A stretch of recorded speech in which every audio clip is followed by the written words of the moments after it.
I guess before we get to the camp on Wednesday, let's get to the weekly JTT update. Kevin, you got anything? He's still going to take visits. Nothing really has changed, and that's not me no selling the question or anything else. It's just saying that there'll be news when there's news on it. If anybody who thinks that something is going, to change dramatically, this kid has made it all the way to June without tipping his hand. He's not going to screw it up now. He's going to take his visits. Certainly Ohio State fans can have reason to not be happy that the Buckeyes are kind of that middle visit, but it is what it is. Ohio State certainly would love nothing more than to answer all the questions and get that pledge right there at that point and be done and say, well, we got a room ready for you. If you want to leave some clothes here, we'll have them washed for you by the time you get back. But at this point, we'll know when we know, and that doesn't mean I'm not prepared to answer the question every week, but there's just nothing really that different from this week to last week. I mean, we knew about the visit order. We knew what was going on there. I'm sure he's saying all the right things to the one person he speaks to about he's looking forward to insert whoever the school is that's going to be the visit. I think it's Washington this first week. But, we're not going to have a lot of post-visit conversation or anything because he's not going to change who he's been, and he's been pretty private during this. And the thing is be consistent. It's like balls and strikes. If you're going to have a weird strike zone, just call it the same each way. When it comes to him, if he's just not going to conduct a lot of interviews, I'm fine with that. Just as long as he's not talking. If he's not talking to me, he better not be talking to Steve. That's all I'm saying.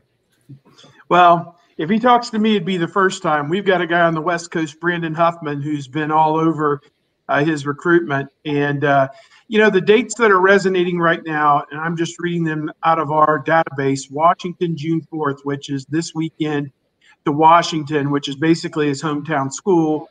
And then USC, June 14th, Ohio State, June 18th, Oregon, June 20th, which means he would leave from Ohio State and go straight to Oregon for his next visit. And then Alabama, June 25th. So it's going to be a busy month for him. When you think about going to visit colleges in 5 different states and crossing all 4 time zones, it's going to be just a very busy month for him. And it would not be out of the realm of possibility for him to get worn down by this in the month that he's going to do it. But it sounds like they are committed to doing this. I believe Alabama, Ohio State, and Oregon are the 3 top schools. In my chat on Monday, I was asked, put percentages on it. I said Alabama 35, Oregon 35, and Ohio State 30, just because I had heard a few more things more recently about Alabama and Oregon. But again, it doesn't seem like any of these schools has separated themselves. And he is in a position where if a school and a coach, say Larry Johnson, knocks his socks off during the visit and has that kind of spiritual connection like Larry Johnson has had with, insert name of so many past All-American defensive ends who he made top 5 NFL draft picks, then perhaps that'll swing it one way or the other. But again, a lot of that, from an Ohio State standpoint, we wishful thinking.